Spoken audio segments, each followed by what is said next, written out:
Hello, this is John Bobbel at Talkshite Radio. We've got a 2024-25 Darts World Championship podcast. This is backed by popular demand. I've had loads of messages. You know, when's David South coming on, lock-up tipster? They look forward to it every year. So here we are. We've got up especially at 6 a.m. on a Saturday morning to do this podcast. So, how are you, my friend? I'm very well, John. How are you?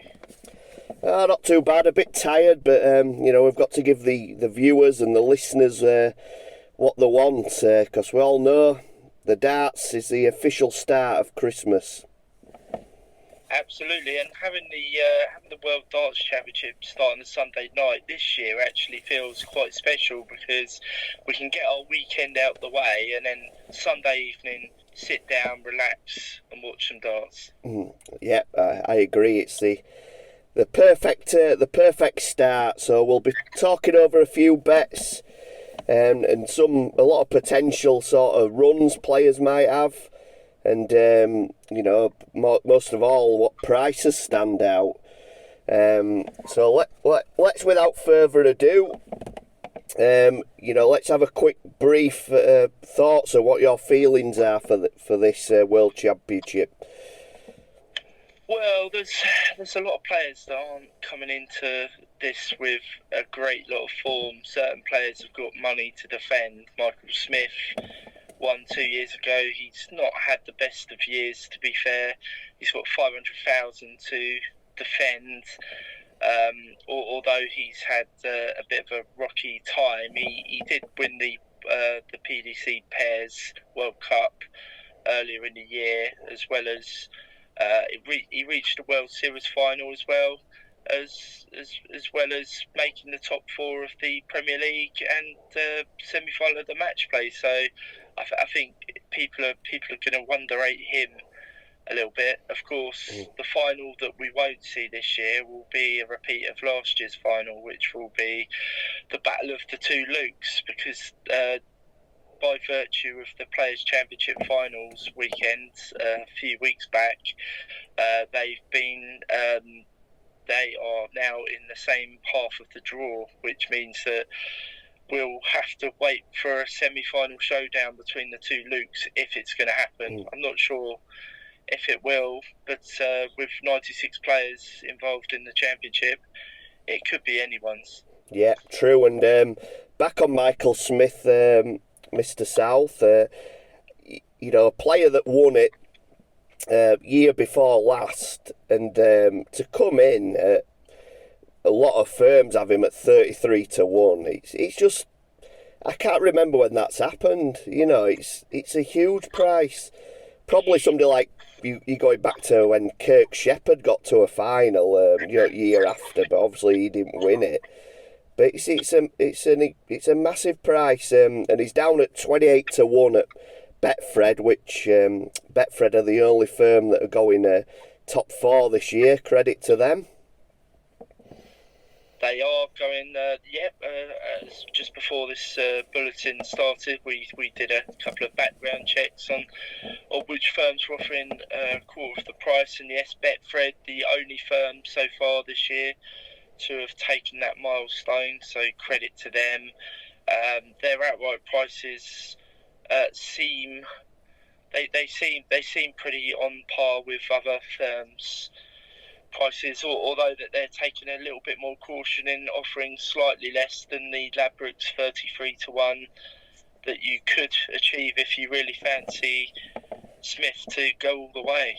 Yeah, and we were talking about that that quarter of the draw, and it's quite winnable really, because I always think Chris Dobie throws well at the World Championships. He got to quarterfinals last year. He threw well, and if you remember, he was 4-0 up against Rob Cross and ended up losing 5-4. Year before, he got to quarterfinal and lost against Michael Van Gerwen. So you're looking at the seeded players for that side at draw, and it's Cullen, Price, Gurney, Clayton, Rock, Dobit, Ratajski and Michael Smith.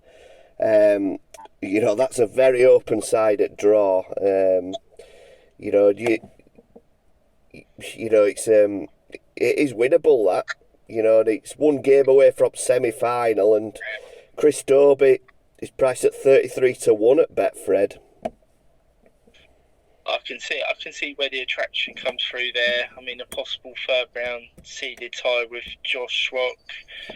Rock's had a bit of an up and down year. There was so much hope for him just 2 or 3 years ago. With him coming through, he sort of plateaued slightly, but I'm sure it's going to be a difficult one for Rock this year. He's going to have money to defend as well, but Dobie seems to do something that he seems to set the Ali Pally crowd alight. I know he did chokes against Rob Cross, but it's going to be interesting. It'd be interesting where his games tie around when Newcastle United are playing, because he's well known to be an avid follower and supporter of the Toon Army.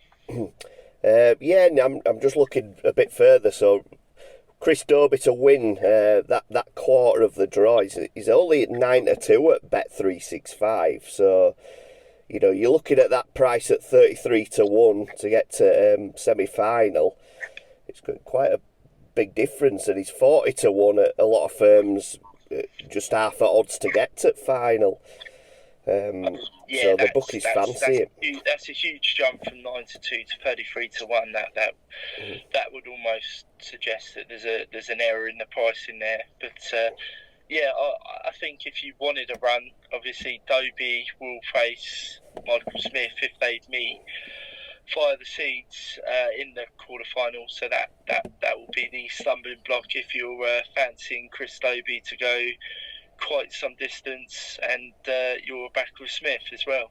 Yeah, so that brings me to one of my questions, Dave. So the player to fear that nobody has talked about. This is going to be a bit of a...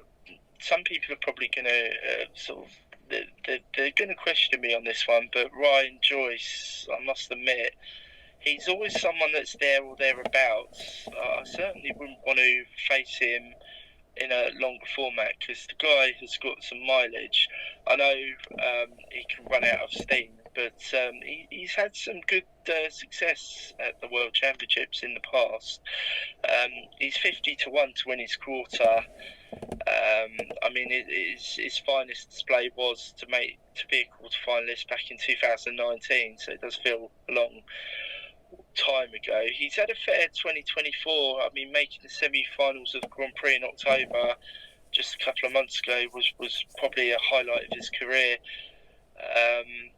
For Joyce to make round 4 would be interesting, as he could meet Luke Littler, but potentially he's got Danny Noppert and Ryan Searle as seeded players en route.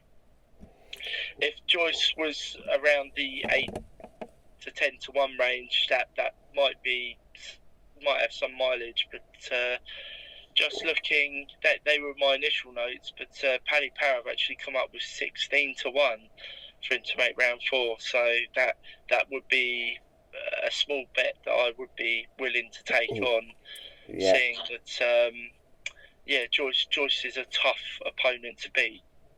Yep, and he's got quite a tough first round match, hasn't he, against Darius Labanowskis. Quite a game to look forward to, is that one. It really is. I would say so. Yeah, I mean, Darius has certainly been doing well on his individual circuit and comes in as a qualifier this year. But awaiting the winner of that tie would be Danny Noppert, who he's seeded 13th, and Danny Noppert's never a mug when it comes to a game of darts. So I mean, Ryan Joyce you'll have to work for your money to hope that Joyce can come through, but a potential 4th round clash with Littler, that could be something else, especially if Ryan Searle doesn't sort of add up on the day. But of course, Ryan Searle is been a sort of player that you've looked at in the past, isn't it, John? Yes, he is. Yeah, and obviously, I don't know. I always know he's got it. You know, he can choke a little bit. He has won a Players' Championship this year, and you know, early on in the year, he was stand out. He were pushing, getting to finals in a lot of those, in quarters. If you fancy a bet at a price, it's priced at 100-1 at Betfred. So that's top four for the Worlds. You know, I always think he's worth a go, because I know on his day he's a real tough man to beat. But, you know, has he just got that X factor to get over the line? That's the question mark. Yeah, definitely. And while we're talking about sort of outrights and players that can make some progress, just looking at the outrights one more time, I mean, all the eyes are going to be on Luke Littler, aren't they? The 17-year-old. I've seen him as big as 21-10. He's a general 2-1 with major firms. A slight inconsistency that I did spot was that Betfair and Paddy Power chalking 6-4 that Luke Littler makes the final, so that would make his final price very short indeed. And seeing that both firms only have him up at 15-8, 6-4 would be very attractive to take ahead of the 15-8. I mean, the conversion there meaning that Luke Littler would be as little as 15p to the pounds in the final, so that would be 1.15 as a decimal price. So that doesn't really entice me at all. No. Just looking at a couple of the other bits, there's some Sky Bet go 8-11 that either Littler or Humphreys win the title against the field. Again, sponsors Paddy Power. They're 1-2 that an unseeded player outside the top 32 lands a semi-final spot. I initially thought that seemed quite short, but looking at the contenders out there, there's only one or two players that I think might upset that 1-2 from landing. I mean, Wazelle, Nijman might be one of those players that could make it, but yeah, I initially thought the 1-2 was a little bit short, but of course the traders would have done their homework on that market before putting it up. And just finally, I think on the probability scale, quarter 1 and quarter 2, so the top half, they appear more secure, with the most vulnerable being quarter 3 and the 4 quarters. I certainly think there's one or two that certainly have there's some key names in quarter 3, which means that it could be very wide open. As we've mentioned, that Dobie's in that quarter with Smith, Ratajski, Rock, Clayton, Gurney, Price and Cullen, and it'll be interesting to see how the likes of Gerwin Price do after a very sort of rocky season. Yes, I mean, you know, other than the Lukes, it's got to be the most open darts world championships of all time, really, hasn't it? You know, rest of the draw. Obviously, everyone's thinking them for that semi-final, but everyone else, it's, you know, you could really get to final. They're all good players, aren't they? They all could end up with a run. I mean, somebody like Ross Smith, on his day, he's got the firepower to compete with the Lukes at the other side at draw. But I've had a look, and he's got a potential round 3 blockbuster with Gary Anderson if they both get through. And you know, just in round 3, is, you know, Gary Anderson and Ross Smith. It could be a huge tie, that one. Yeah, absolutely. I think that any tie up to Christmas is going to be. It's certainly going to be very watchable. I can't see any ties which won't be watchable. But yeah, as you say, I think this year part of this draw is very wide open, and it makes it difficult for punters to you certainly have to make a hunch and stick with it. It's going to be a really difficult one, but a really exciting one for the armchair viewer. Yeah, I agree, and I think one of the most vulnerable players, looking at the draw, and it must have been gutted when it come out. I'm looking at the winner of Cameron Menzies against Leonard Gates faces Aspinall, and we all know what happened to Aspinall last year. He got dumped out by Ricky Evans 3-0, and he must be worried, with that dartitis hanging over him, and hopefully he's at the better end of that. But you wouldn't want Cameron Menzies in that second round, would you? No, you wouldn't want Cameron Menzies, but Cameron Menzies is quite a rhythm player. You can see that when he's on his day, he's got similar traits to Ricky Evans in that he can play absolutely terrific one game and be absolutely dire the next. Leonard Gates is no mug at all. He of course opted not to defend his World Seniors title last month to appear at the Grand Slam of Darts, possibly for the preparation of the World Championships. But it depends on the Cameron Menzies that appears on the day. I think with Fallon Sherrick in the mix as well, his partner, that he's going to be well up for making a bit of a run. And as you say, Nathan Aspinall, he's coming back from dartitis. You would be steering well clear of him. Yeah, without doubt. And so let's get on. I think the viewers will be quite interested in this. So I want to know your darting Dave South banker of the championship. This could be... A lot of people might be turned off by this, but those that have listened to me over the years will know that I'm quite a fan of the outright markets, especially the 9 dart price. If I had to ask you, I don't know if you've looked, but what price would you think the 9 dart prize would be for it to happen this year? Oh, well, I think with Luke Littler, I haven't looked, by the way. I think with likes of Luke Littler and Humphreys and standards just seem to be improving each year. I think it's going to be low. I'm going to go something like 6-4. 6-4 for no 9 darter, or 6-4 for a 9 darter? For a 9 darter. I could have been too low there, but I almost thought that you were bang on there. If you were backing 6-4 for no 9 darter, you'd be on the money. It's actually as short as 1-2, 4-9. Wow. It's really short. So I found it at 15-8 on the exchanges, Betfair, 13-8 with a number of firms, including Betfred. But looking at the history of this, and this is going to open your mind up. So last year we had no 9 darter. The year before we had 1 9 darter. We had 3 in 2022. We had 1 in 2021.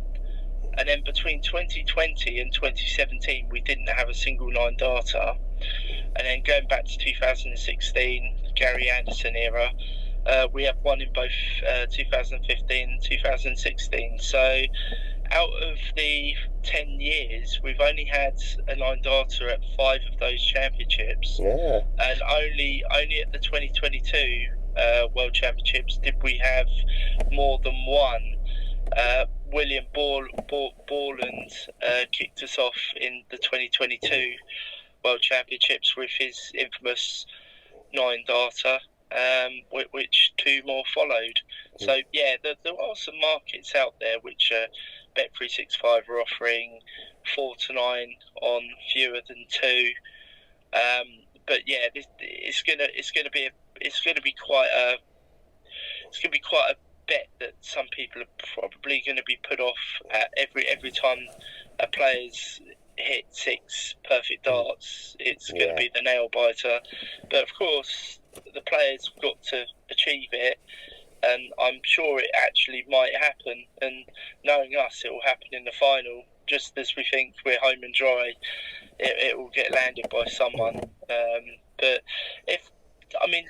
looking back at some of the other prices, I mean, Martin Schindler to reach the quarterfinals at 4-1 has been priced up by the Racing Post. I mean, those that haven't seen the Racing Post on Saturday, it will be in there. I can see some merit in Steve Davis's sort of his justification there. I mean, remember Scott Williams from last year? He made a bit of a run. He's 12-1 to make the quarterfinals, so to get as far as not quite winning the quarterfinals, but actually reaching beyond round 4. These 12s, is he, Dave? You say? Well, 12-1. Yeah, it's a good find. He seemed to have a very good presence up there last year, I thought, and I think that he took it in his stride. He's got that swagger that he's got that swagger that it's like you wouldn't want to mess with him, sort of thing. Yeah. I mean, other notable prices that must be mentioned. I mean, Callum Ritz 12-1. Although he's got a tough draw, he could certainly come through the field. I mean, he's got the pedigree to do it. He's gonna.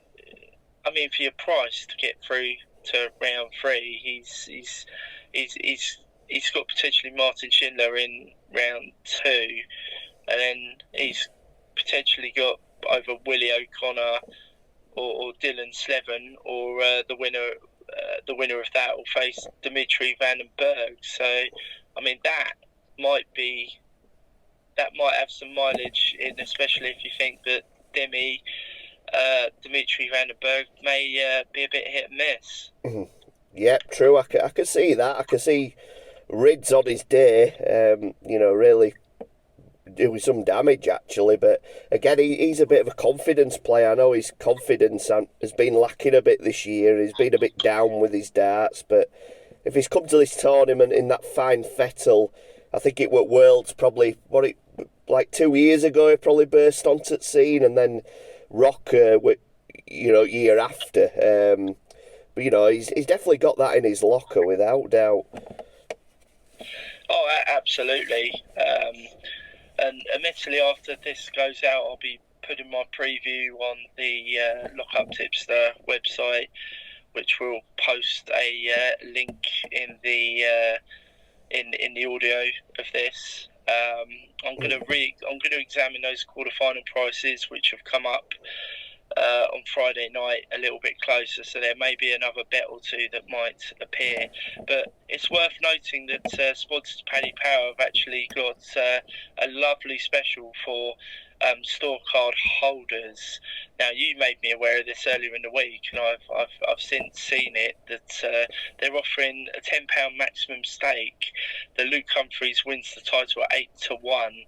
So, yeah. I mean, even if you wanted to do a limited layoff on that, I mean, you could hedge it to make a few quid. But I think the 8-1 with a £10 stake is quite a generous price, really. Yeah. Have you backed that yourself? I have, yes. I went in the shop yesterday, £10. Humphreys to win at 8-1 with that Paddy Power card. And just a quick shout out to Paddy Power, the sponsor of the World Championships. I do find them a very fair bookmakers, and they're offering £1,000 everyone £1,000 to charity, which is very good. Yeah, admittedly, they're supporting the Prostate Cancer UK charity again. £1,000 for each maximum this year. I mean, there was 914 last year, so that was a hefty bill for Paddy Power himself to meet. But I'm sure the public relations that came out of that was more than worth the charitable donation. Yeah, it's very kind of him. I mean, there's a lot of bookmakers that won't even look at that, and fair play to to Paddy Power for doing it. Absolutely, and I think that us drawing attention to it is giving the respect that it deserves from us to show that, you know, over the years we don't recall William Hill doing anything like that.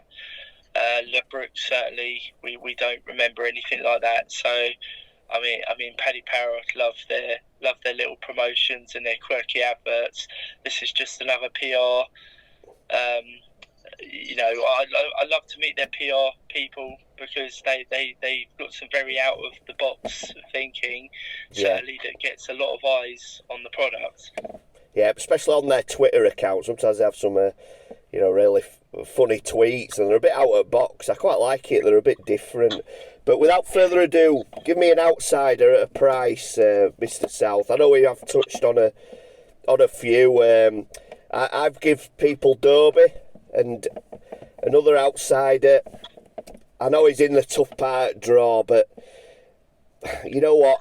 I'm going to say former world champion Rob Cross. He's at 40-1 at Betfred. I just think, again, like MVG, he always throws quite well and he goes out. You know, that average against Littler last year was something like an 106 average and he went out. You know, and if Littler or Humphreys don't repeat that, Cross will be winning. And at 40-1, I know I'm going to tantalise with it. I am going to have a little dabble on that. And, I'm sticking with Mr. Derby as well. Okay, Mr. Dobie. Okay, well, yeah. I mean, looking at Section 4, you've got a tough one with Michael Van Gerwen, Anderson, Ross Smith. Dave Chisnell really has to do something as well, and he's probably another person that the eyes have not been on. It's a real toughie, this one. It really is. I'm gonna go, and this is controversial. I think coming through the pack, I was really attracted to that price from Betfred on the Martin Schindler price. The Paddy Power at 4-1 for him to make the quarter final. But with the same firm, he's 100-1, and I'm thinking with the 1 quarter odds that could be a cheeky each way bet on that one, especially